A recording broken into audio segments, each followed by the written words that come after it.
Rain drummed against the glass walls of the Bennett & Cole corporate boardroom. The skyline of Manhattan blurred behind Lily Hartman's reflection, pale face, trembling lips, a woman trying to breathe through heartbreak. Her husband, Cole Bennett, sat across the table in a tailored charcoal suit, tapping a Mont Blanc pen against the divorce papers like a metronome of cruelty. His lawyer smirked. Beside him, a young PR executive, the woman everyone whispered about, fixed her lipstick using her iPhone's screen. "Sign it, Lily," Cole said coldly. "Let's end this farce." Lily's hands shook as she reached for the pen. 7 months pregnant, she tried to hide her trembling under the silk sleeves of her dress. The scent of expensive perfume from the mistress burned her throat. She stared down at her name printed in black ink, Lily Hartman Bennett, the name she once believed would last forever. Cole leaned back, voice dripping with disdain. "Don't pretend this baby changes anything. For all I know, it might not even be mine." The room went silent. The words sliced through her chest like glass. The lawyer coughed, trying to hide a smirk. Lily blinked back tears, feeling the baby kick, as if the child could sense her pain. She signed. Each stroke of ink felt like she was burying her old life.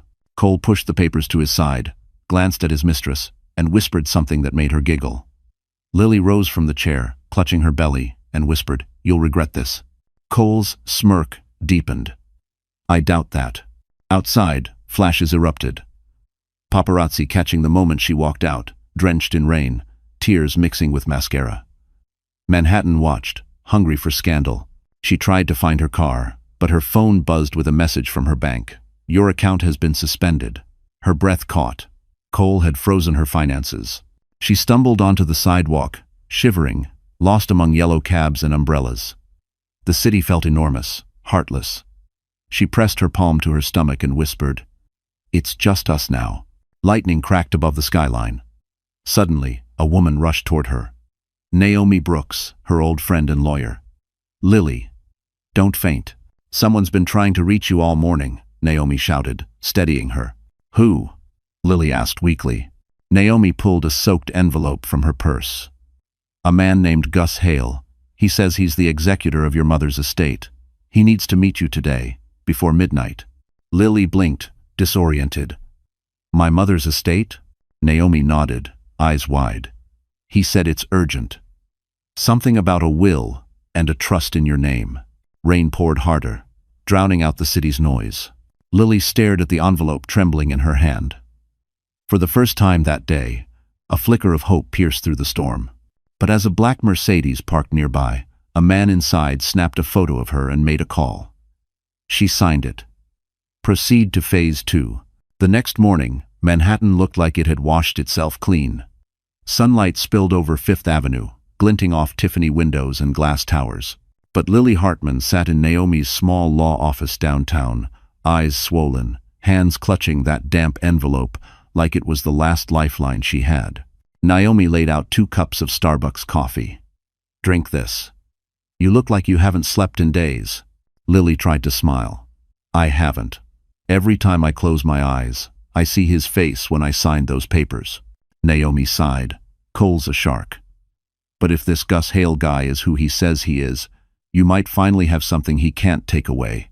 Shray. With shaking fingers, Lily opened the envelope. Inside was a single letter, embossed with gold initials, H.H. Trust, Confidential. Her heart raced as she read, "Miss Hartman, as executor of your late mother's estate, I must inform you that your inheritance conditions will activate on your 30th birthday. However, early release may be granted under specific circumstances, one of which has just occurred." Naomi's eyes widened. "Lily, this could be huge." Lily looked up.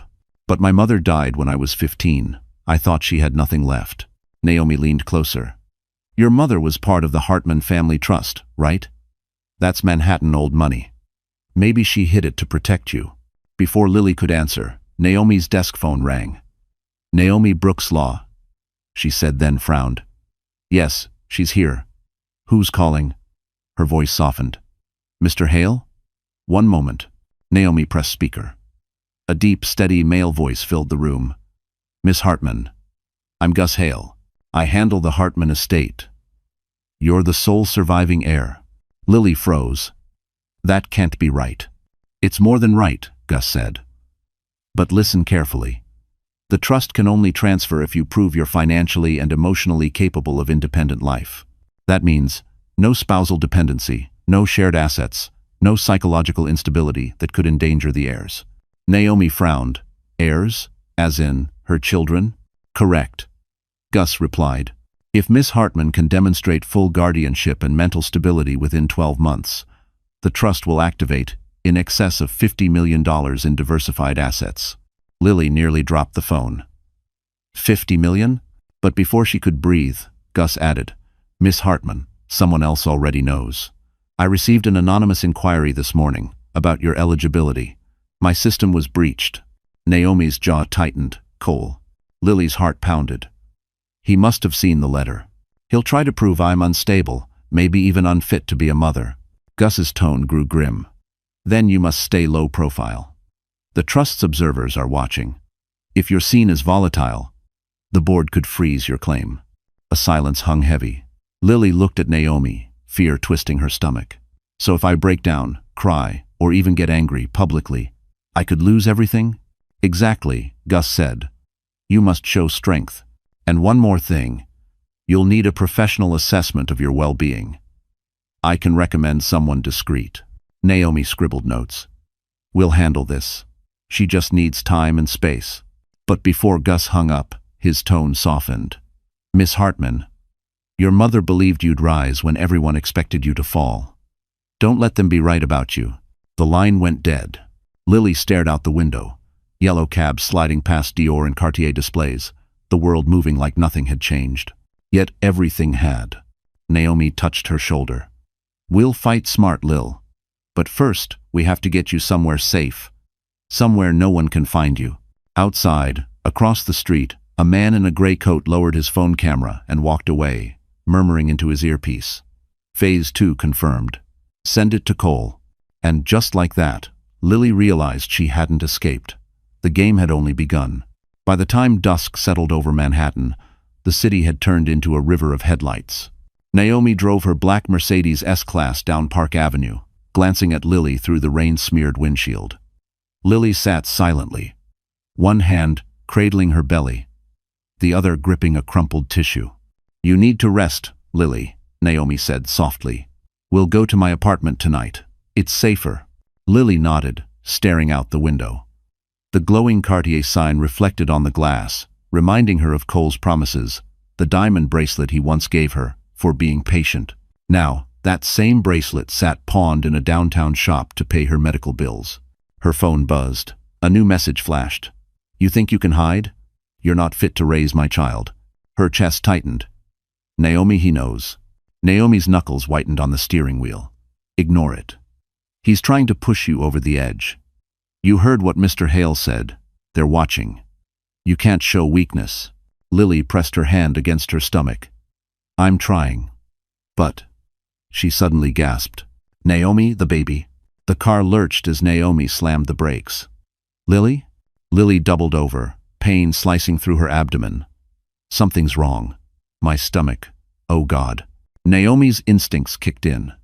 She pulled to the curb, hazards flashing, and dialed 911. Pregnant woman, 30 weeks, severe pain, possible preterm labor. Park and 58th, hurry. Rain poured harder, drowning her voice. Within minutes, the wail of an ambulance cut through the storm. Paramedics rushed out, lifting Lily onto a stretcher, her vision blurred with pain and light. Naomi climbed in beside her, clutching her hand. As the ambulance sped through the streets, Lily whispered, Naomi, if something happens, promise me you'll protect them. Don't you dare talk like that, Naomi said fiercely. You'll be fine. Lily's phone vibrated again. A new message. Maybe the world would be better without you. Naomi's face drained of color. That psycho. He's a strain. But before she could finish, a screech tore through the air. The ambulance jerked violently as another car swerved into its path. Metal screamed against metal. Lily was thrown sideways. Naomi hit her shoulder against the wall. The sirens died mid-howl. Smoke. Glass. Silence. When Lily opened her eyes, she was upside down, still strapped in. The paramedic groaned beside her, unconscious. Naomi's voice echoed faintly from somewhere outside. "Help. Someone help us." Tree. Through the shattered door, Lily saw a man standing in the rain, black hood, face hidden. He stared straight at her before disappearing into the alley. Moments later, another car skidded to a stop. A tall man in a dark coat jumped out, shouting to the EMTs arriving at the scene. His voice was calm, commanding. "Get the stretcher. Move carefully. She's pregnant." Lily tried to focus. The man leaned closer. His eyes, gray and steady, met hers. "You're going to be all right. I've got you." Kanta. Her vision faded as she heard Naomi say, "That's Ethan March, the billionaire investor. He was right behind us. He saw everything." Ethan's voice was the last thing she heard before losing consciousness. "She's not dying tonight." But as she blacked out, the paramedics discovered the ambulance's brake line, cleanly cut. This wasn't an accident. It was a warning. The next thing Lily felt was the blinding white light of the emergency room and the sound of her own heart monitor racing. The antiseptic smell burned her throat. She tried to move, but pain ripped through her abdomen. Someone pressed her shoulders gently back. "Easy, Miss Hartman," said a nurse. "You've been in an accident. You're in New York Presbyterian Hospital. You need to stay calm for the babies." "Babies." The word echoed through her haze. "The babies?" she whispered. Naomi appeared beside her, one arm in a sling, eyes red but alive. "They're trying to keep them in for a few more weeks, Lily. Just breathe." "When?" But the doctor's expression behind the mask was grim. "We can't wait." Her placentas ruptured. Prep for emergency C-section. The room exploded into motion, nurses wheeling trays, lights flashing, a beeping monitor screaming like an alarm clock for survival. Naomi squeezed Lily's hand. "I'll be right here, okay? You're not alone." Lily nodded weakly, her voice trembling. "If they're born early, will they make it?" The doctor didn't answer. Moments later, she was rushed into the operating theater, surrounded by sterile walls and buzzing neon lights. The anesthesiologist leaned over her. "Deep breaths, Mrs. Bennett." "Not Bennett," she whispered, eyes fluttering. "Hartman." A faint smile flickered under his mask. "Hartman, then. You're safe now." Through the haze of pain and medicine, Lily heard the doctor's voice. "First one's crowning. Ready, push." A tiny cry pierced the air. Then another. Then one more. 3 cries, overlapping, uneven, but alive. The sound filled the sterile room with something bigger than hope. Nurses murmured, "Triplets all breathing." Lily sobbed with relief. "My babies, they're alive." One of the doctors turned to someone at the door. "We'll need NICU support immediately." That was when she saw him, Ethan March, the man from the accident. His tailored coat was soaked from the rain, his gray eyes fixed on her with concern. "I'm not family," he told the nurse, "but I'm covering all her medical costs. Make sure she has the best care this hospital can offer." The nurse hesitated. "Sir, that's..." "I said all costs," Ethan repeated, his tone quiet but absolute. As Lily drifted in and out of consciousness, she saw him pull out a sleek black card and hand it to the staff. Then his gaze softened when he looked at her. "You're safe now, Miss Hartman. You did it." When she woke again hours later, the storm had passed. The city outside glowed silver beneath the skyline. Naomi slept in the corner chair, beside Lily's bed. Ethan stood looking through the nursery glass where 3 tiny incubators glimmered under pale blue lights. She whispered, "They're so small." Ethan turned. Small but strong, like their mother, her eyes filled with tears. "Thank you for saving us." He shrugged lightly. "You'd have done the same for someone else." Then his tone grew serious. "But Lily, that ambulance." The brakes were cut. The police found clear evidence of tampering. Her breath caught. "You mean?" He nodded. "Someone wanted to make sure you never made it to that hospital alive." A silence stretched between them, heavy and electric. The hum of the incubators was the only sound. Lily's hand trembled as she reached for the glass separating her from her children. "Then, whoever they are," she said softly, "they just failed." "Pie." But outside that same hospital, a man in a black hood watched through the rain and whispered into his phone. She lived. Phase 3 begins. 3 weeks after the accident, snow blanketed Manhattan like silence itself. Lily sat by the hospital window, her body still weak, eyes fixed on the city lights that shimmered beyond the glass. Her triplets, Ava, Jack, and Noah, slept in the neonatal ward, tiny but stronger every day. She touched the glass bracelet around her wrists that bore their names. Naomi entered, her sling gone, holding a sleek folder. "You ready for this?" Lily sighed. "If it's another hospital bill." "No." Naomi smiled faintly. "It's not. It's the meeting Mr. Hale scheduled. He's coming here with the board trustee." "Board trustee?" "Yeah," Naomi said. "Apparently, the inheritance isn't as simple as cashing a check. It's tied to a corporate trust, Hartman Holdings. Dadu." Before Lily could process that, the door opened. Gus Hale stepped in gray hair, tailored navy coat, posture of a man who'd carried secrets for too long. Behind him was another man, tall, sharp suit, familiar gray eyes. "Ethan." "Mr. March?" Lily blinked. "What are you?" Gus smiled politely. "Ah, I see you've met. Mr. March is not only the man who saved you, he's also one of the trustees of your mother's estate." The air went still. Lily's fingers tightened on the blanket. "You're what?" Ethan looked uncomfortable. "I didn't tell you because it wasn't the right time. I was appointed years ago to oversee certain trust conditions. Your mother chose me when I worked with her foundation. She said if anything happened to her, she wanted someone who understood integrity, not greed." Gus laid the folder on Lily's lap. "Your mother, Margaret Hartman, left behind controlling shares in Hartman Holdings, several Fifth Avenue properties, and a long-term investment fund valued at approximately $50 million. Lily's breath caught. "That's impossible. She lived so modestly." "She hid it," Gus said softly. "She wanted you to grow up humble. The inheritance activates only if you live with independence and moral clarity, qualities your mother admired." Ethan added, "She designed this to protect you." "But Lily, there's something you should know." Gus cleared his throat. "The board reviewed recent press. They're concerned. Photos of you leaving the courthouse in tears. Stories about instability, those could jeopardize your qualification." Naomi frowned. "That's unfair. She's been through trauma." "It's the condition," Gus said. "Public perception matters. Until you prove full stability and guardianship, the assets remain locked." Lily stared at the skyline, fury mixing with grief. "So the man who humiliated me could now cost me my mother's legacy?" Ethan's voice was gentle. "Not if you stay calm and strategic. Let him think you're broken while you rebuild quietly." Naomi leaned in. "We'll set up a holding plan. I'll manage the paperwork under attorney protection. Ethan can handle trust relations." Lily hesitated, then nodded slowly. "Fine.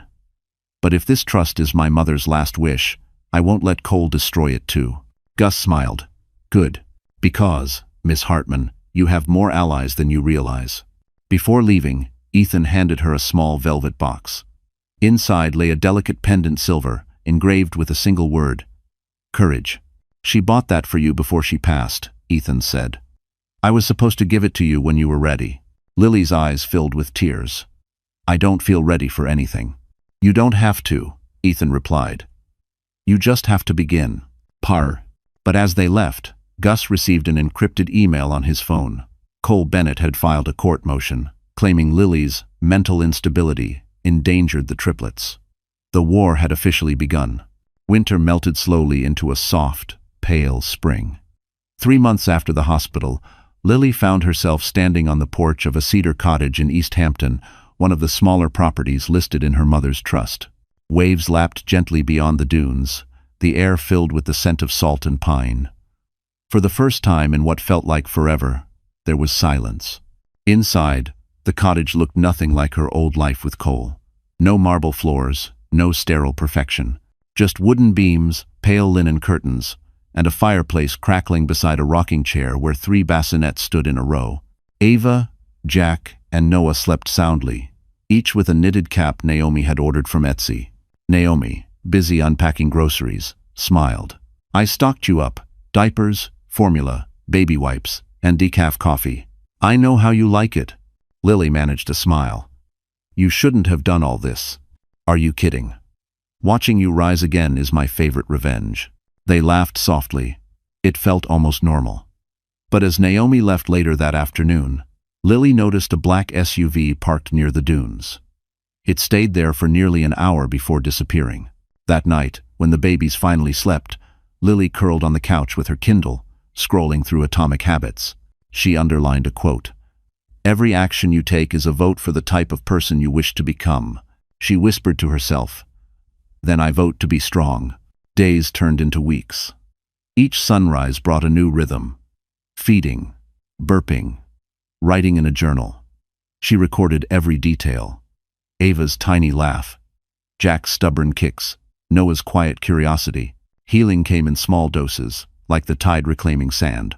Ethan visited every few days, bringing supplies and advice. One afternoon, he arrived with a Mont Blanc folder and a gentle smile. The trust audit went through, he said. You're officially cleared for independent management. Lily's eyes widened. You mean I can start making decisions? He nodded. Within limits. You can control Hartman Holdings' public projects. It'll prove your capability. Lily hesitated. Cole won't stop, will he? Ethan's expression darkened. He's filing more motions. Claims you're emotionally unfit and that you fabricated the inheritance. She felt her chest tighten. Fabricated? How low can he go? Lower than you can imagine, Ethan said quietly. But you have something he'll never have again. Public sympathy. That evening, they stood outside watching the sunset. The sky blazed with pink and gold, reflecting in the glass of Ethan's parked Mercedes. He looked at her, the wind lifting her hair. You remind me of my wife, he said softly. Not because you look like her, but because you refuse to break. Lily looked down, her throat thick. She must have been lucky. No, he said, I was. Their eyes met, lingering just long enough to feel something unspoken. Not romance yet, but recognition. Two souls scarred by loss. Later that night, as the house slept, Lily sat by the window with her laptop, drafting plans to reopen her mother's charity foundation. Her reflection in the glass looked calmer, wiser, reborn. But then the power flickered. Once. Twice. The lights went out. She froze, heart hammering. From outside came a faint engine hum. Through the curtain, she saw headlights. The same black SUV parked by the dunes. A shadow stepped out, walking toward the house. She grabbed her phone, whispering, Naomi, someone's outside. The call didn't go through. No signal. Only the wind and her pounding heart. And as she reached for the nearest thing, a baby monitor, a red light blinked on the device that hadn't been there before. Someone was already watching her from the inside. The morning after the blackout, Lily woke to the faint cry of her babies and the smell of salt in the air. The power had returned, but the memory of that shadow outside hadn't left her. Every creak of the old cottage made her tense. By the time Naomi arrived with groceries, Lily's nerves were stretched thin. Someone was out there last night, Lily said, pacing. I saw headlights near the dunes again. Naomi frowned. I'll call local security. You're not supposed to be alone here, Lily. I can't leave now, Lily said, rocking baby Noah. If I run every time I feel afraid, Cole wins. Oh. Before Naomi could answer, a deep voice came from the doorway. You don't have to run. They turned to see Ethan March standing there, wearing a wool coat, snow melting off his shoulders. The SUV you saw, it was mine. I was checking the property after getting a strange call from Gus Hale. Someone tried to access your trust files again. Naomi sighed with relief. You scared the life out of us, Ethan. He smiled faintly. Sorry about that. I didn't want to call in case your phone was compromised. Lily looked up. Compromised? Ethan nodded, pulling out a slim laptop from his briefcase. Your baby monitor was broadcasting through an external IP. Someone planted a signal inside it. It's not random. Lily felt sick. So someone was watching my babies? Yes, Ethan said quietly. But they didn't just want to scare you. They wanted to collect proof, maybe to frame you as paranoid or unstable. It's a psychological game. 2B. Naomi clenched her jaw. Cole's team again. Ethan's tone hardened. Then we fight smarter. I've got a friend, cybersecurity expert, former FBI. He can track the source of this signal. Until then, you're under my security coverage. Lily blinked. I can't let you do that. You've already done enough. You didn't ask me, he replied. I'm doing it because I can't watch him destroy another good person. The words hung heavy between them. For a moment, neither spoke. Outside, the sea roared, waves crashing like distant thunder. Later that day, Ethan's friend, a wiry man named Nick, arrived with equipment. He moved through the house quietly, scanning each device. The signal came from a satellite router hidden under the nursery floor, he said. It's sophisticated. Someone professional set this up. Lily sat down hard. Professional, as in. Nick met her eyes. As in corporate surveillance. Not paparazzi. Someone with money. Ha. Naomi muttered. Cole Bennett money. Ethan exhaled slowly. We'll file a report, but first we cut them off. That night, Ethan installed a new encrypted network. Lily watched him work by the flickering fireplace. His concentration, his calm, his quiet presence. It all felt disarmingly safe. Why are you helping me, really? She asked finally. He looked up, the glow from the fire softening his face. Because I've been where you are. I lost everything once. My wife, my peace. Someone lied, and the world believed it. No one deserves to drown alone. She swallowed hard. Thank you, he smiled slightly. Don't thank me yet. This isn't over. The sound of the wind filled the space between them. The babies stirred, soft sighs filling the warm air.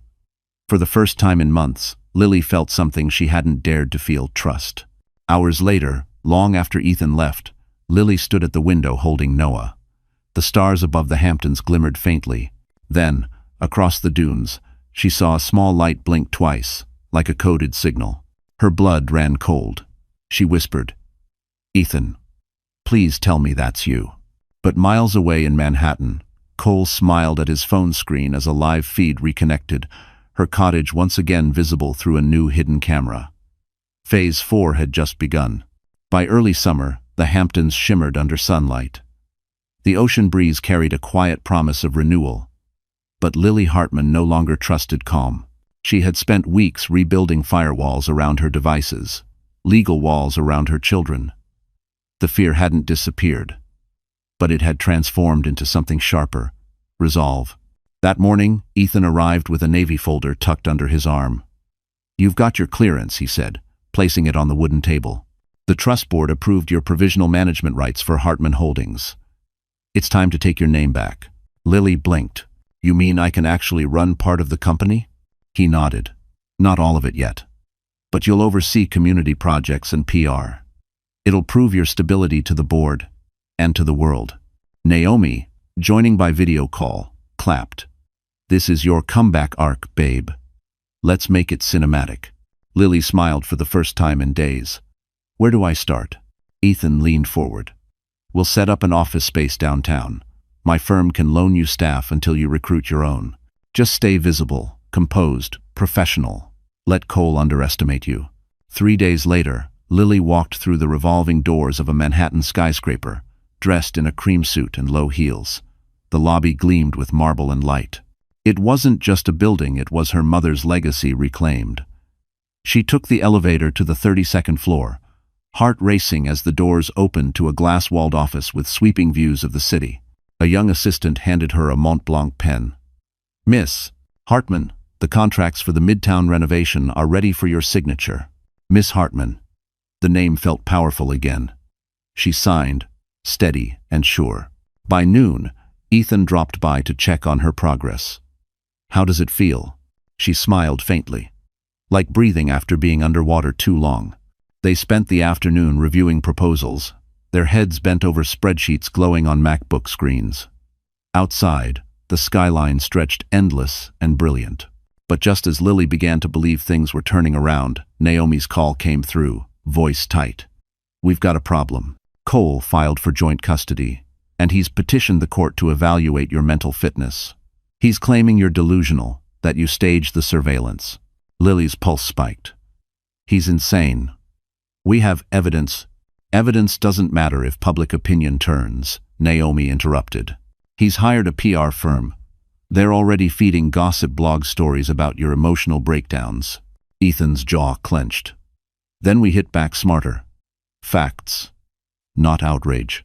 That night, Lily stood at her office window as Manhattan glittered below. She remembered Cole's words from the divorce hearing. No one will believe you. Now she had to prove him wrong. She began drafting her own press statement. Nothing defensive, nothing emotional, just truth. A mother reclaiming her name. She attached photos of her charity relaunch plans, evidence of her work, her medical reports clearing her health. Naomi reviewed the draft and said softly, "This isn't just damage control. It's redemption." Hours later, the post went live on Hartman Holdings' verified account. Within minutes, it trended. Thousands of comments poured in, women cheering, sharing stories of their own resilience. Lily sat back, heart pounding. For the first time, Cole wasn't controlling the narrative. But at 2 a.m., a notification pinged on her phone, a new email. Subject line, "You can't outsmart me, Lily." Attached was a single photo, grainy security footage of her holding Ethan's hand at the office. Her throat tightened. Beneath the image, one line glared back at her. "See you in court, sweetheart." And as she stared at the screen, the city lights outside flickered. Like Manhattan itself was warning her that her climb had just entered dangerous heights. By mid-July, Manhattan's heat felt suffocating. Every tabloid headline on the newsstand seemed to scream her name. Lily Hartman, unstable mother. Billionaire Ethan March's new flame. Charity or cover. Up. Cole had done it. He'd poisoned the public against her with polished lies and paid gossip. Inside her office, Lily stood frozen before a wall of glowing screens. Ethan's PR director, a composed woman named Marissa, clicked through slides. "He's framing you as emotionally erratic. He's claiming you're spending trust funds on luxury vacations and leaking photos of you and Ethan." Lily's voice trembled. "But I haven't even left Manhattan." "That doesn't matter," Marissa said. "People don't believe facts. They believe stories, especially tragic ones with villains they can hate. Right now, you're his villain." Naomi stormed in, waving a folder. "I got the custody evaluation order. The judge wants to review your fitness as a mother." Cole's pushing for supervised visitation. He's gone nuclear. Ethan stood in the corner, silent, his jaw tight. He finally said, "Then we'll show them who Lily Hartman really is." He turned to Marissa. "Set up a media slot, a live interview. National network. No tabloids, no gossip." Lily blinked. "You want me to go on TV?" "Yes," Ethan said firmly. "Tell your story. Not through lawyers. Through your own voice. You've been hiding, letting him define you. It's time to reclaim the narrative." No. The idea terrified her. But the next day, she stood under studio lights, heart racing, while makeup artists dabbed powder across her trembling hands. The producer whispered, "We go live in 60 seconds. Across from her sat the host of The Morning View, a show watched by millions. The host smiled sympathetically. "Lily, thank you for being brave enough to come here today. America has heard a lot of stories about you, some cruel, some unbelievable. What's the truth?" Lily took a breath. "The truth is I'm not perfect. I cried when I signed those divorce papers. I broke when I thought I'd lose my babies. But weakness isn't insanity. It's humanity." The host leaned forward. "And what about your relationship with Ethan March?" Lily met the camera head-on. "He saved my life, literally. But he's not my story. My story is survival. My story is 3 babies born too soon who taught me what strength really is." The studio went silent. Even the crew paused. Lily continued, voice steady now. "If people want to call me unstable because I refuse to let my ex-husband destroy me, so be it. But the only label that matters to me is mother." Applause erupted in the studio. The segment aired that evening and exploded online. #JusticeForLily trended within hours. Influencers, mothers, and even journalists rallied to her side. Back in her office that night, Naomi burst through the door, breathless. "You did it. The tide's turning. Even the judge's office is reconsidering the custody review. Lily smiled faintly, tears brimming. Maybe truth still matters. But just as hope bloomed, Marissa rushed in, face pale. We have a problem. She set down a tablet, displaying leaked documents stamped confidential. These just went public. They show large fund transfers from Hartman Holdings to Ethan March's firm, dated last month. Lily's heart dropped. Those were for the foundation's security upgrades. I know, Ethan said grimly. But out of context, it looks like fraud. And Cole just shared it on his verified account with the caption, "She's stealing from her mother's trust to pay her lover." Naomi cursed under her breath. He's framing you again. Lily stared at the glowing screen. All that progress, all that truth, was about to crumble under one more lie. And somewhere across Manhattan, Cole Bennett raised a glass of scotch, watching her live interview replay on his phone. "Nice speech, sweetheart," he muttered. "Let's see how the world loves you tomorrow." Autumn swept through Manhattan with sharp winds and gold leaves swirling down Fifth Avenue. After months of chaos, Lily Hartman was invited to the annual Children of Tomorrow charity gala, the same event Cole and his PR perfect mistress, Julia, were co-chairing this year. The irony wasn't lost on anyone. Naomi slammed the invitation on Lily's desk. "This is bait." "I know," Lily said calmly, flipping the card. "But it's also a stage. If I stay silent, I'm the ghost of his story. If I show up, I'm the headline." Ethan crossed his arms. "You understand what you're walking into? He'll try to humiliate you in public." Lily looked up, her eyes no longer soft but steady. "Then I'll let him try." Ho! That evening, the Plaza Hotel glowed like liquid gold under chandeliers. Paparazzi lined the red carpet. Guests in Dior and Versace swept past camera flashes. And then, a hush. Lily arrived. She wore a simple off-white gown. No diamonds, no glitter. Just grace. Her hair was tied back, makeup subtle. Her presence radiant. Every lens turned toward her. "Miss Hartman, is it true you stole funds?" one reporter shouted. Lily smiled gently. The truth has already survived worse lies. Inside, the ballroom was a sea of champagne glasses and whispers. Cole stood near the main stage, tuxedo crisp, Julia clinging to his arm like an accessory. When he saw Lily, his smirk faltered for a split second. "Well," he said when she approached. "Didn't expect you'd show your face here, darling." She met his gaze coolly. "You underestimate me, still." Julia chimed in, her voice sweet and venomous. "Careful, Cole. She might live-stream this and cry again." Lily smiled faintly. "Oh, Julia, don't worry. I'm saving my tears for people with souls." Ethan appeared beside her, offering his arm. The room's energy shifted. Photographers snapped like wildfire. "Shall we?" he asked. Cole's jaw tightened. "You think parading with another man makes you innocent?" Ethan's tone was calm but razor-edged. "No. But it makes her untouchable." The band began to play. As Lily stepped onto the dance floor with Ethan, the crowd parted. Cameras captured her every move. Elegance wrapped in defiance. Halfway through the evening, the host took the microphone. "Tonight, we honor those rebuilding hope for children in need. Miss Lily Hartman, would you do us the honor of presenting the keynote?" Cole's smirk returned. "Oh, this will be good." Lily walked to the podium under a spotlight. The ballroom fell silent. "When I first started rebuilding the Hartman Foundation," she began, "people said I wasn't fit.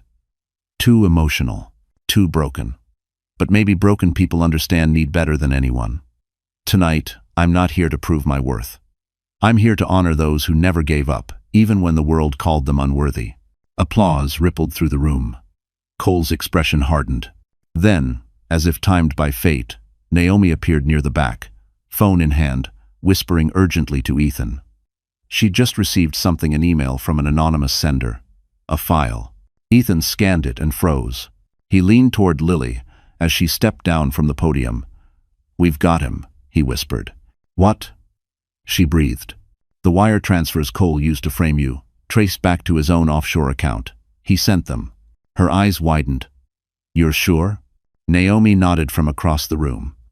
"Positive. We have digital proof." Lily straightened, heart pounding. The night had just turned. "Cole, oblivious, raised his glass toward her mockingly. To second chances, sweetheart. She smiled coldly. To final ones. And as the cameras flashed, Lily knew this wasn't just a gala. It was her battlefield. Tomorrow, the same headlines that crucified her would bury him instead. The gala should have ended in triumph. Lily's speech had moved donors to tears, and Ethan's whispered, "We've got him," echoed like a promise of justice. But fate, cruel and theatrical, wasn't done testing her. As dinner service began, Cole Bennett took the stage uninvited. His tux gleamed under the chandeliers, confidence dripping from every word. "Ladies and gentlemen," he said, microphone in hand, "before we celebrate the night, I'd like to correct a small misunderstanding about the woman we've all just applauded." The crowd stilled. Lily froze mid-step. Cole smiled like a politician. "Many of you have read the articles. You've seen the evidence. Large sums missing from her mother's foundation, funneled straight into Mr. Ethan March's company. Quite the modern love story, isn't it? Tragic, scandalous, and profitable." A ripple of murmurs ran through the ballroom. Cameras flashed. Julia, glowing with smugness, watched from their table, swirling her champagne. Lily felt the air vanish from her lungs. Ethan rose instantly. "Sit down, Cole. You've said enough." Cole smirked. "Don't play the hero, Ethan. We both know this woman's been manipulating you, and the system, since day one. Look at her. Perfect lighting, perfect tears. A fraud born for sympathy." The audience watched, captivated by cruelty. Lily stepped forward. Her voice, soft but steady, cut through the noise. "You're right, Cole. I did cry. I cried when you called our unborn child a mistake. I cried when you froze my accounts and left me with nothing. But tonight," she lifted her chin, "I'm done crying for you." Gasps fluttered through the crowd. Cole opened his mouth, but she continued. "Louder now. You talk about love stories. Here's the truth. You didn't lose me because I was weak. You lost me because I finally saw what strength looks like." The room erupted in applause. Even some of Cole's associates turned away, uncomfortable. But Cole wasn't finished. "Touching speech, Lily," he sneered. "Almost makes people forget your mother's trust funded that penthouse you hide in." Ethan stepped closer. "That penthouse was legally transferred under the Hartman estate." "Sure," Cole interrupted. "Maybe she seduced the trustee, too." The words cracked like thunder. The audience gasped. Camera zoomed in on Lily's face, her composure flickering, but only for a heartbeat. Ethan's fists clenched, but she touched his arm. "No," she said quietly. "He doesn't get to pull me into the mud." She turned toward Cole, her voice calm, almost pitying. "You keep using my pain as entertainment, Cole. But the difference between you and me? I heal. You perform." For a moment, silence hung heavy. Then the host, sweating and nervous, took back the mic. "Thank you, Mr. Bennett, but we'll return to our scheduled program." Cole's smirk faltered. The applause that followed wasn't for him, it was for her. Naomi rushed over, phone in hand, whispering urgently, "Lily, the data. Gus and I traced the transfers. It's done. Tomorrow morning, the press gets everything." Lily exhaled shakily. Then tonight, he can have his moment. As she left the ballroom, flashbulbs followed her, but this time, not with mockery. Reporters called her name, voices different now, almost reverent. Outside, cold air bit her cheeks. Ethan caught up to her on the steps of the plaza. "You handled him like royalty," he said quietly. She smiled faintly. "No. Like a woman who's finally done bleeding." 7. But upstairs, as Cole poured another drink, his phone buzzed with an encrypted message. "The files are compromised. She has everything." The glass slipped from his hand, shattering like the empire he thought would never fall. The morning after the gala, Manhattan buzzed with whispers. Every news outlet replayed Cole's humiliation. Every talk show analyzed Lily's calm defiance. But while the world speculated, Lily and Naomi were already 2 steps ahead, buried in evidence inside Naomi's law office on Madison Avenue. Stacks of printed emails, wire transfers, and internal memos covered the oak table. The hum of the city outside barely reached them. Ethan sat across from them, sleeves rolled up, scrolling through a laptop screen filled with digital documents. Naomi muttered, He built a maze of shell companies. Cayman Islands, Zurich, even Singapore. Every cent of the so-called missing trust funds went straight to Bennett Holdings under false names. Ethan leaned in. He knew how to hide it. But not perfectly. Look here, same signature, different date stamp. He forgot to change the metadata. Lily rubbed her temples. So we have proof he fabricated everything. Not just that, Naomi said, sliding a folder toward her. We have enough to show he embezzled from his own company, used the Hartman Foundation as cover, and tried to frame you for it. Lily stared at the files, heart racing. We can finally end this. Naomi hesitated. Maybe. But we need one more piece. A witness inside Bennett and Cole who can verify this paper trail. Otherwise, Cole's lawyers will bury us in technicalities. Ethan nodded. Someone on the inside. The office door creaked open. A timid voice said, "Maybe I can help." So, they turned. A young woman stood there, red-eyed, trembling, clutching a flash drive. "Who are you?" Naomi asked. "My name's Amber. I was Cole's executive assistant." Her voice cracked. "I can't keep lying for him anymore." Lily rose slowly. "You worked for him when?" Amber nodded. "Since before the divorce. I know everything. The offshore transfers, the fake receipts, even the private investigators he hired to follow you. He said he wanted proof of instability. I thought it was business. I didn't know he'd hurt you." Ethan handed her a bottle of water. "You're doing the right thing now." Amber plugged the flash drive into Naomi's laptop. The screen filled with scanned receipts, emails, and recorded calls. One file name made Lily's stomach twist. AMB2104. WAV. Naomi clicked it. Cole's voice spilled through the speakers, cold, deliberate. "Make sure she looks hysterical in public. Leak the hospital records, the crying photos. I want a narrative, the unstable heiress. Once the custody ruling's mine, she can disappear quietly." The room fell silent. Lily pressed a hand to her mouth. Her eyes glistened, but her voice stayed firm. "That's enough," Naomi whispered. "This will bury him." Ethan exhaled, half relief, half fury. "We'll submit everything to the court. And the press, simultaneously. No more waiting." But before Naomi could reply, her phone buzzed. "Unknown number." She answered. And a distorted male voice came through. "You think those files will save her? Try checking your office window." Naomi froze. Ethan turned sharply toward the glass.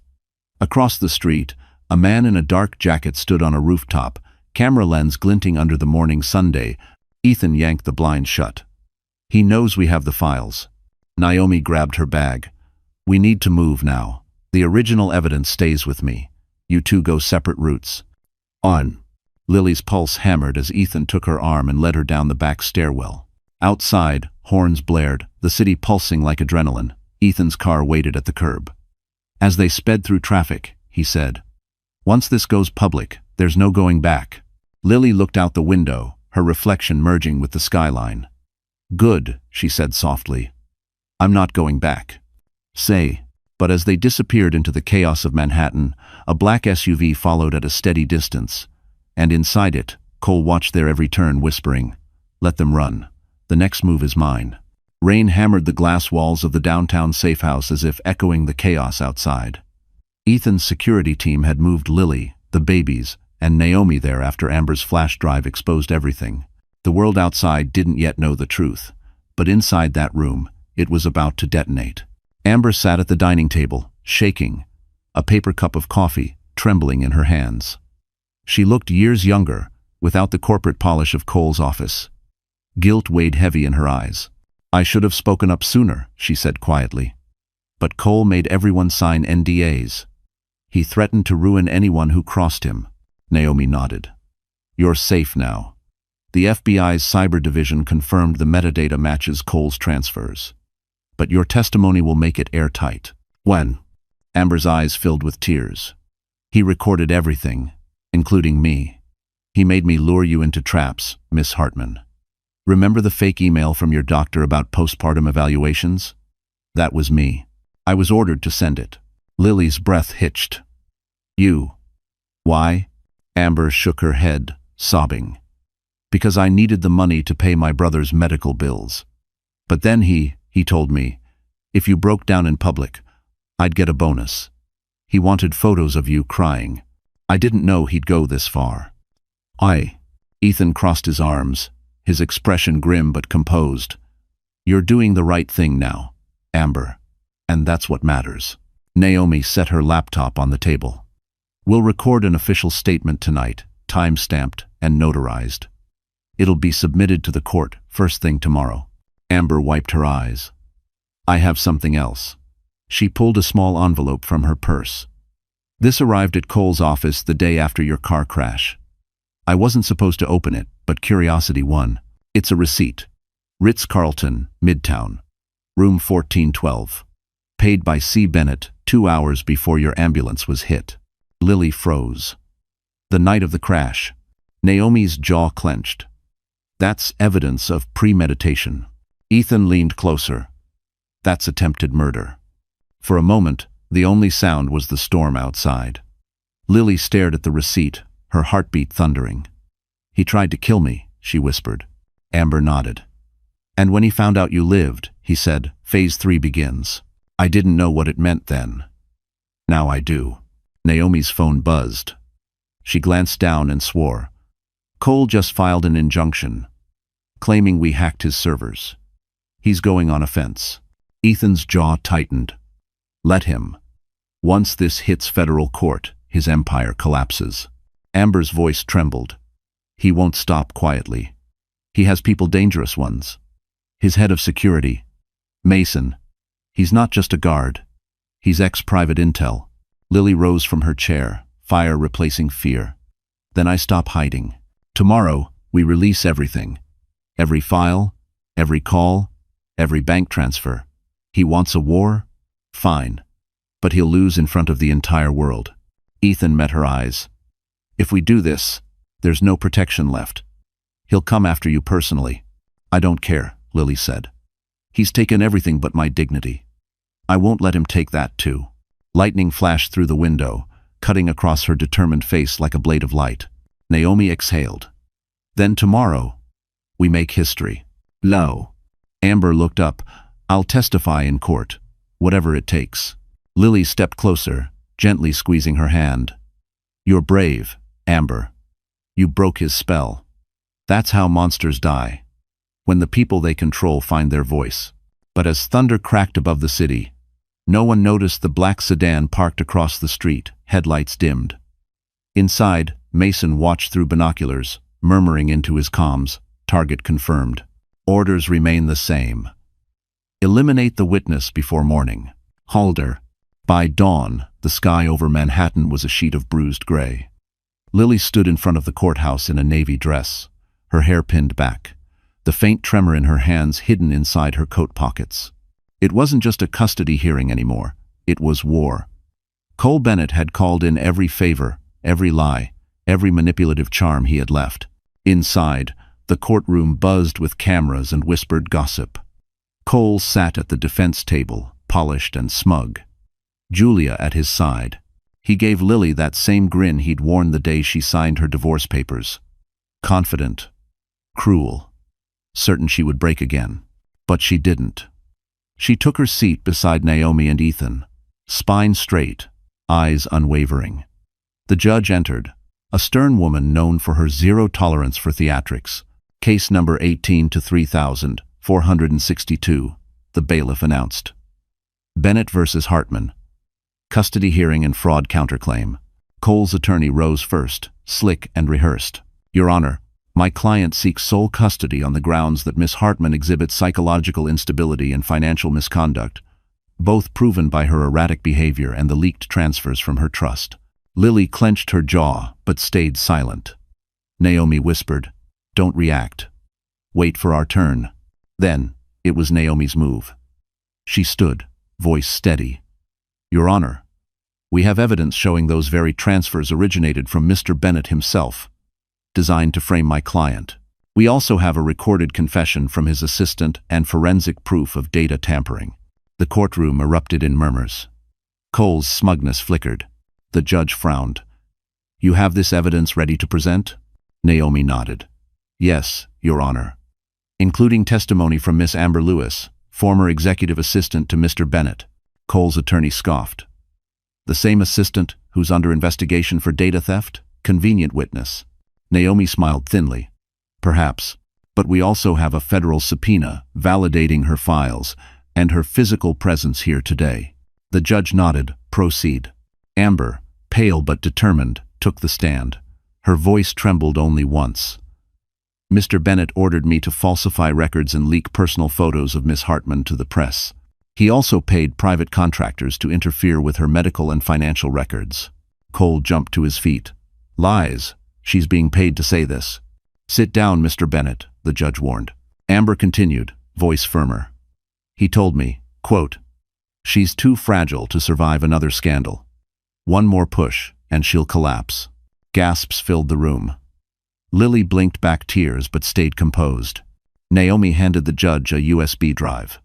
For the record, Your Honor, this contains the original recordings. The judge inserted the drive, pressing play. Cole's voice echoed through the speakers. Make her look unfit. I'll handle the rest. Cole froze. Every camera turned on him. Julia's face drained of color. Ethan leaned toward Lily. This is it. He's finished. But Cole wasn't the kind to surrender. That's out of context, he barked. The judge slammed her gavel. Enough, Mr. Bennett. She turned toward Lily. Miss Hartman, your composure in this proceeding speaks volumes. The court temporarily grants you full custody pending further investigation. Tears filled Lily's eyes, but she held them in. Naomi squeezed her shoulder. As they left the courtroom, flashbulbs erupted. Reporters shouted questions, but Lily didn't stop. She looked at Ethan, whispering, It's finally over. Ethan shook his head softly. Not yet. People like him don't lose quietly. At that moment, Naomi's phone buzzed with a new message. Her smile vanished. It's Amber. She didn't make it to the safe house after court. Her GPS stopped 2 blocks from here. Lily's blood ran cold. What do you mean, stopped? Naomi swallowed hard, eyes wide. Stopped. Completely. And across town, a black sedan idled beneath a bridge, rain tapping against its roof. Inside, Amber's phone glowed faintly on the passenger seat, still recording. The last sound captured was Mason's voice whispering, Orders complete. Rain hadn't stopped since the verdict.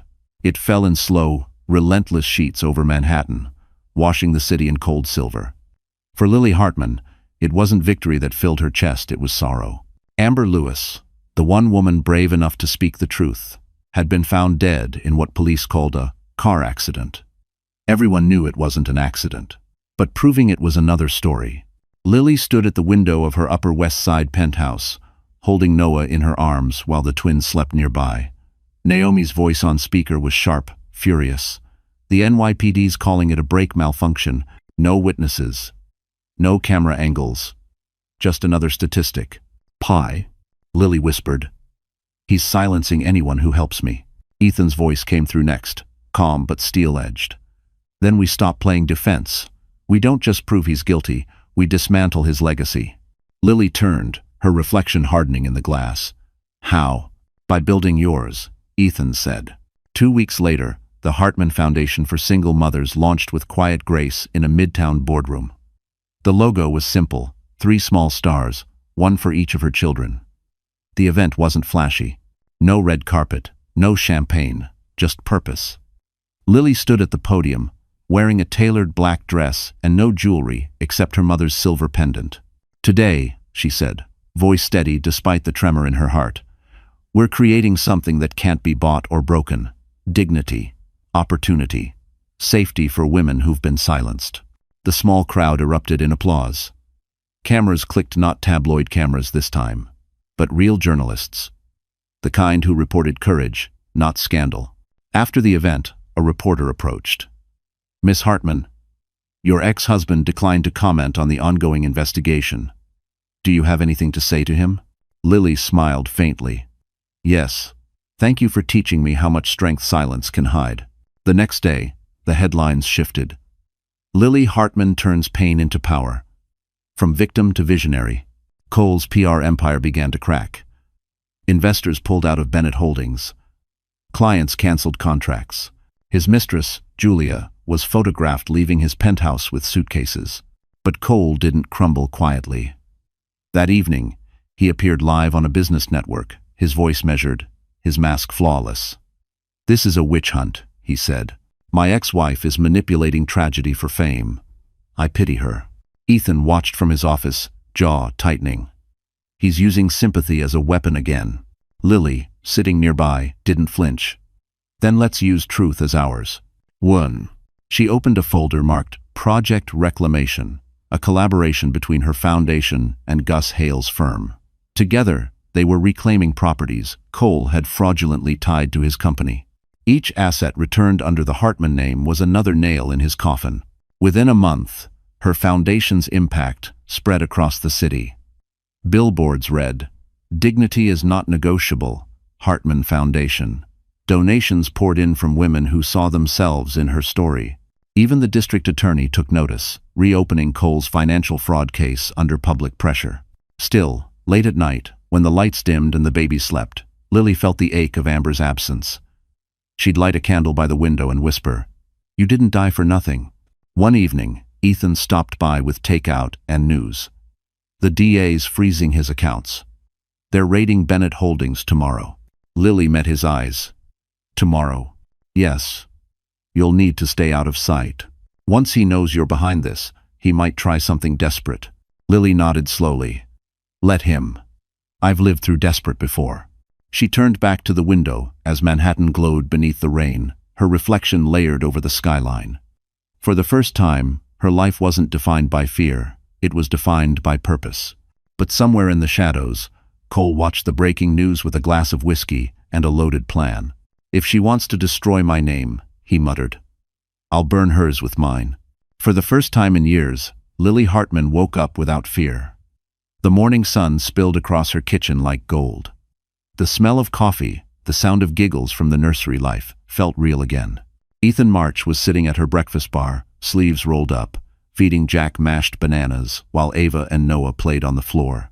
"You're getting good at that," Lily said, smiling softly as she poured coffee into 2 mugs. He chuckled. "I'm a fast learner. Besides, they like me better than you right now." She laughed, a sound that had become rarer but brighter. "Only because you don't make them eat vegetables." It was ordinary, simple, beautiful. The kind of peace that once felt impossible. Outside, New York was still wild and ruthless, but in this small apartment, everything slowed down. Ethan looked up. "The foundation's numbers came in this morning," he said. "You hit your first $1 million in donations." Lily blinked. Already, he said, grinning. "Looks like the world loves you, Miss Hartman."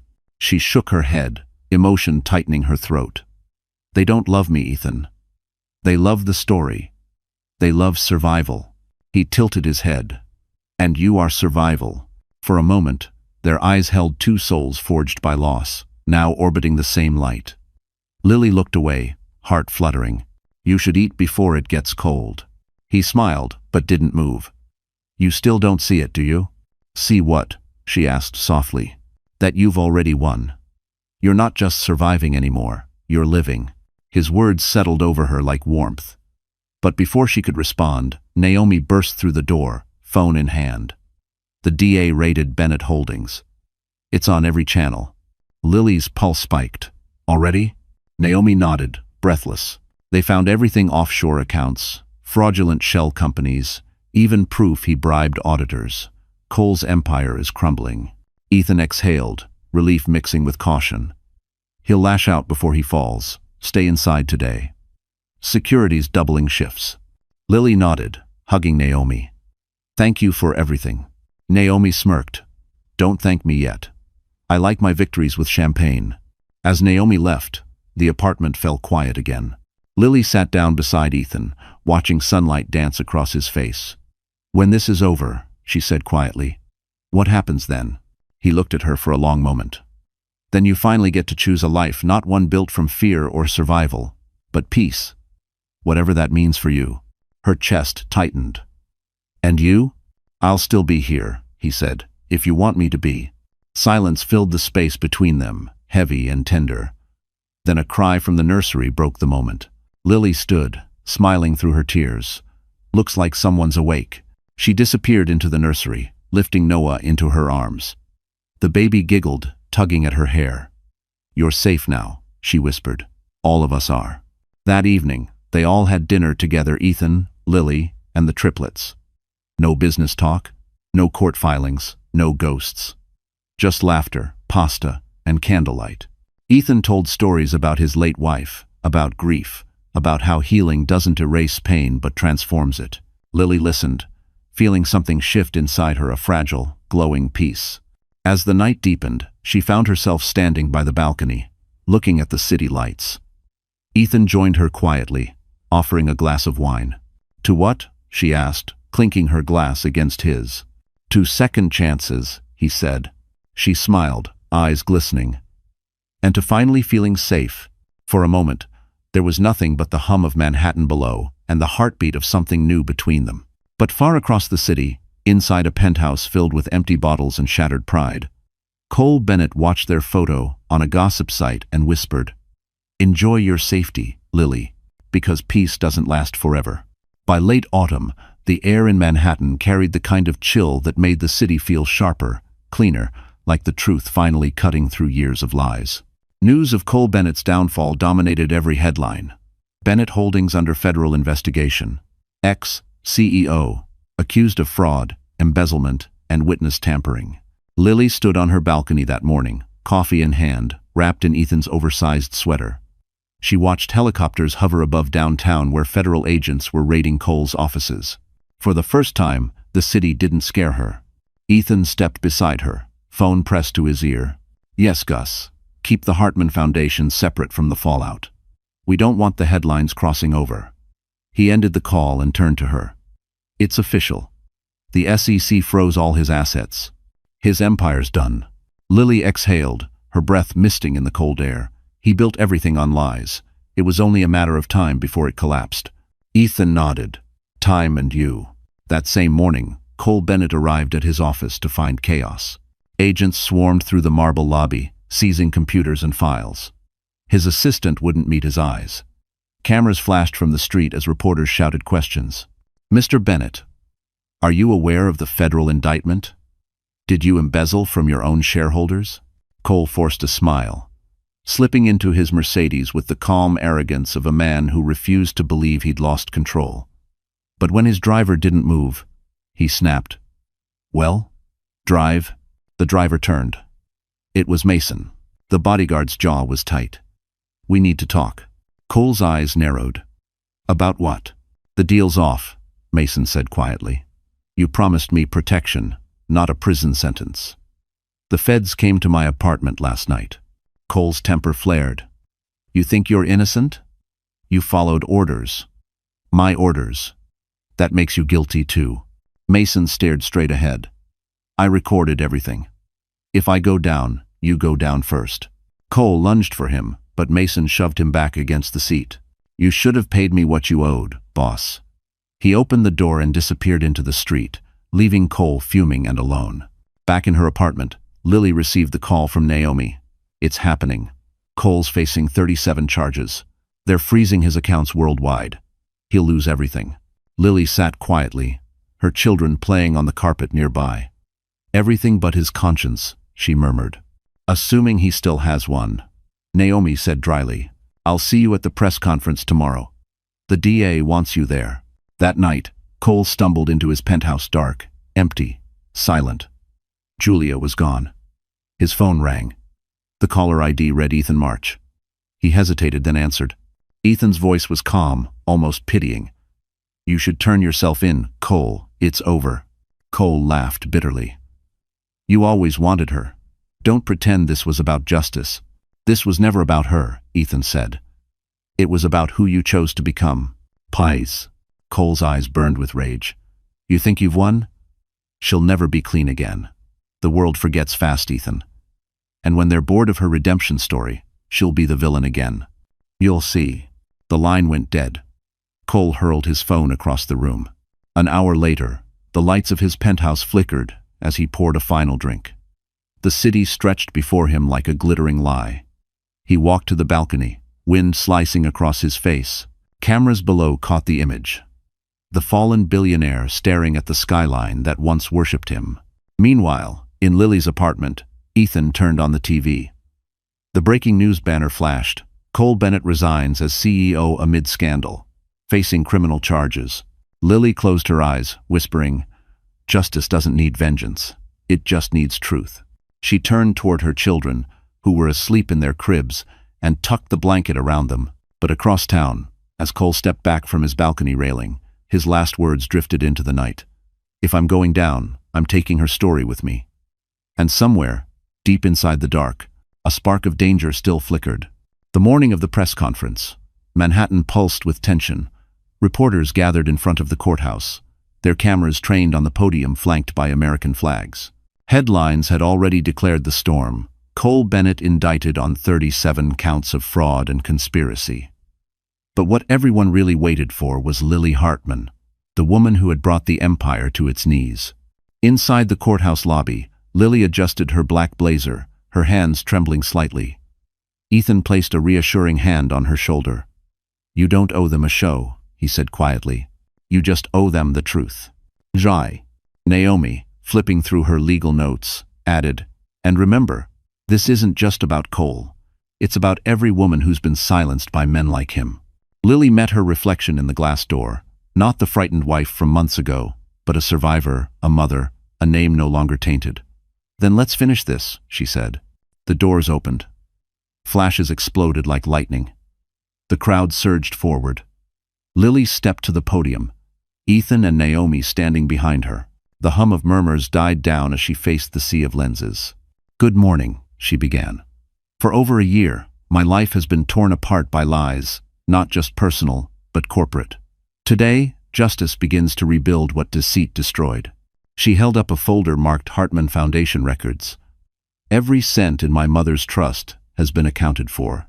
Every accusation against me was fabricated by Cole Bennett, who used fear as a tool and money as a weapon."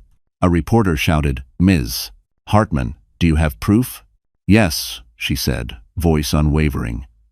"You'll find every document uploaded publicly as of this morning. Transparency isn't optional for me anymore. It's survival." The crowd buzzed. Naomi nodded approvingly. Ethan watched her, pride softening his features. Lily continued, "But this isn't just my story. It's about anyone who's been told they're too emotional, too fragile, too small to fight back. Dignity doesn't come from perfection. It comes from persistence." Shin framed. The applause that followed wasn't polite. It was thunderous. Moments later, the district attorney stepped forward to confirm the charges. Cole Bennett had been formally indicted and would face trial within the month. But just as Lily started to step away from the podium, chaos erupted. A man in a dark coat broke through the barricade, yelling her name. Security moved instantly, tackling him to the ground. Reporters screamed, cameras flashing. Lily froze, heart pounding. Naomi shielded her, but Ethan grabbed her arm and pulled her back toward the courthouse steps. "Who was that?" Lily gasped. A security officer radioed, "We've got him. ID says Mason Carter, former private security for Bennett Holdings." Lily's blood ran cold. "Mason." Ethan's expression darkened. "Cole's enforcer." Inside the police van, Mason struggled against cuffs, shouting, "He's not done." He said, "The story's not over." 2. Lily stared as the van doors slammed shut, sirens wailing into the distance. The press swarmed again, shouting questions, but Ethan guided her away. Back inside, Naomi exhaled shakily. That could have gone bad fast. Lily leaned against the marble wall, breath trembling. "He's trying to scare me. Even from the shadows, he wants control." Ethan looked her straight in the eye. "Then take it back, all of it. You've told the truth, now live it. Let him rot with his lies." Bide. Later that evening, the footage of the conference aired on every major network. The image of Lily standing tall against the flashing chaos became iconic. Tweets flooded social media. Truth has a face. In her apartment that night, Lily held her children close as they drifted to sleep. For the first time in years, she felt peace. The noise of the city outside sounded like applause, but somewhere in a dim jail cell, Cole Bennett smirked at the news broadcast. "She thinks it's over," he murmured. "But the story ends when I say it does." And under the table, a guard slipped him a phone, glowing with one unread message. Winter returned to Manhattan with gentle snow instead of storms. The trial had ended. Cole Bennett was convicted on all counts. And for the first time in 2 years, the world stopped whispering Lily Hartman's name in pity. They said it now with respect. The woman who rose again. On a crisp December morning, sunlight spilled across Brooklyn Bridge. Inside the river caf, warm light glowed over white roses and glass chandeliers. The scent of vanilla and cedar filled the air. Guests spoke in hushed tones, waiting for the bride. Naomi adjusted her gown in the dressing room, grinning. "You realize the whole country's watching this wedding, right? CNN, Vogue, everyone." Lily laughed softly. "I'm not marrying for the headlines. I'm marrying for peace." "Bye?" Her reflection in the mirror was calm. Hair pinned simply, gown satin and timeless. Around her neck hung her mother's pendant, the one engraved with courage. "This is for her," she whispered. Outside, Ethan March stood at the altar, overlooking the East River. He looked different now. Lighter. Freer. The gray in his eyes wasn't sorrow anymore. It was home. Beside him, Gus Hale smiled quietly. The man who had once been the gatekeeper to Lily's past, now standing as witness to her future. As the music began, the doors opened. Lily stepped in. The entire room rose to its feet. Her steps were steady, deliberate, like she was walking not just toward love, but toward redemption itself. When she reached Ethan, he whispered, "You look like peace." She smiled. "And you look like everything after it." The officiant spoke softly over the hush of the river outside. "You've both endured storms most never could. Today, you don't promise perfection, you promise presence." "Hauling." Lily squeezed Ethan's hand. "Presence is all I ever wanted." They exchanged vows written by hand, signed with the same Mont Blanc pen that once sealed her divorce papers. A symbol of endings reborn as beginnings. "I don't promise to protect you from pain," Ethan said, "but I promise to stand beside you when it comes." "And I don't promise a perfect love," Lily replied. "Only an honest one, built from scars, not illusions." 1. When the officiant declared, "You may kiss the bride," the crowd erupted in applause. Cameras flashed, but this time Lily didn't flinch. She leaned in and kissed Ethan softly, the world blurring around them. Naomi wiped her eyes. "Damn it, I swore I wouldn't cry." Gus chuckled. That's what happens when justice turns romantic. Outside, snow began to fall, light, almost cinematic. As they stepped into the open courtyard, reporters shouted questions. "Miss Hartman, what's next?" Lily looked up at the sky. "Next?" She smiled. "Life. Finally, just life." Ethan wrapped his arm around her as photographers captured the moment. "You know," he said quietly, "your story's going to be taught in business ethics classes one day." Lily laughed. "I hope they skip the crying parts." "No," he said, brushing a strand of hair from her face. "That's the part that made everyone believe." "Jou?" Later that evening, at the reception, she held her triplets as they danced beneath the soft glow of fairy lights. Ava tugged her veil. Jack tried to grab the microphone. The guests laughed, and the music swelled. When the night ended, Lily stood alone for a moment, looking out at Manhattan's skyline reflected on the river, the same skyline that had once watched her crumble. She whispered to herself, "I made it home." Tai. But as she turned to go back inside, a waiter clearing glasses handed her a folded note with no return name. Inside, in block letters, it read, "He didn't do it alone." The paper trembled in her hand as the snow kept falling. Snow blanketed the city like a clean slate. 2 months had passed since the wedding, and Manhattan finally felt gentle again. In her Upper West Side townhouse, Lily Hartman, now Lily March, watched her 3 children chase each other around the living room while Ethan hung their wedding photo on the wall. The golden afternoon light reflected on the frame, catching the soft smiles frozen in time. "Perfect," Ethan said, stepping back. "Now it feels like home." Lily smiled, curling up on the couch with a cup of tea. "It finally does." "Well?" The triplets squealed as Ava tripped over a toy truck, and Lily rushed over, laughter filling the air. The sound no longer carried tension, it carried peace. The woman who once signed her name through tears now signed permission slips for preschool. The skyline beyond her window wasn't a reminder of pain anymore. It was a view of survival. Naomi dropped by that afternoon with a box of documents. "Guess what?" she said, placing it on the table. "The foundation just received federal status. You're now an official nonprofit across the U.S." Lily grinned. "From courtroom trauma to corporate registration. That's poetic." Naomi winked. "You did this, Lil. No headlines, no scandals. Just work, compassion, and guts." Ethan poured coffee for all three of them. And let's not forget, she single-handedly turned her story into a movement. Number. Dignity is Power has raised millions. Lily rolled her eyes. "I didn't start a movement. I just stopped apologizing." They laughed. The conversation drifted to holiday plans, donations, and the trip they'd take to the Hamptons in spring. For once, life was ordinary, and that made it extraordinary. But when Naomi left and the kids were asleep, Lily found herself standing by the window, staring at the skyline again. That note from the wedding still sat in her nightstand. He didn't do it alone. She hadn't told Ethan. She wanted peace, not paranoia. But every few nights, that single sentence whispered through her thoughts. "Thinking again?" Ethan asked softly, stepping behind her. She turned and smiled. "Just remembering." He wrapped his arms around her. "You can remember and still move forward." "I know," she said quietly. "But part of me wonders if Cole really acted alone. He was smart, but not that smart." Ethan kissed the top of her head. "If there's more to uncover, it'll come out. But don't let ghosts steal today from you." She nodded, exhaling slowly. "You're right. Today matters." Shoo. The next morning, Lily met Gus Hale at his office for final sign-offs on estate matters. Papers lined his desk, neat and precise.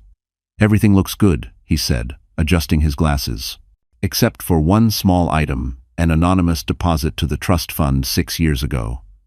No signature, no trace. But it doubled the assets." Lily frowned. "Anonymous?" "Yes," Gus said thoughtfully. "Whoever it was, they wanted to keep you safe before all this began." She smiled faintly. "Maybe some angels wear suits."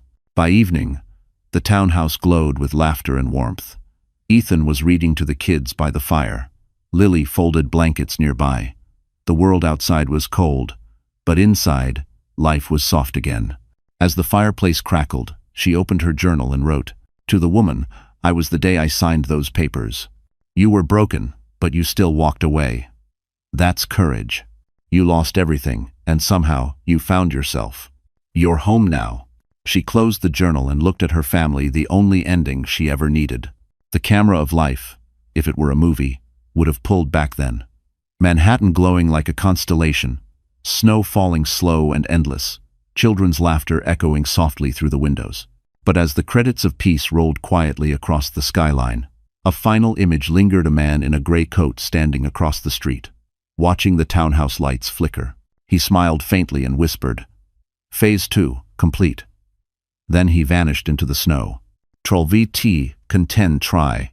UVKNHLDNI. So, that's how our story finally comes to an end. Quite a journey, right? If you're still here, listening until this very moment, then something in Lily's story must have touched you. Maybe a memory, maybe a quiet strength you forgot you had.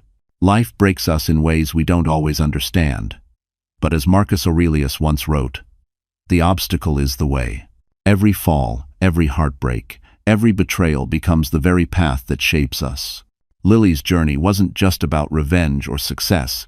It was about reclaiming peace, about remembering that healing doesn't mean forgetting. It means transforming pain into power. Like the Stoics said, what stands in the way becomes the way. And maybe that's what we all need to hear, that our worst moments can still lead us home. So, my friend, if you're still here, maybe it's time to start your own comeback story. If Lily's strength reminded you of yours, hit that like button, share this story with someone who needs hope tonight, and subscribe, because we're building a place where broken hearts learn to rise again. Your story isn't over yet, it's just beginning.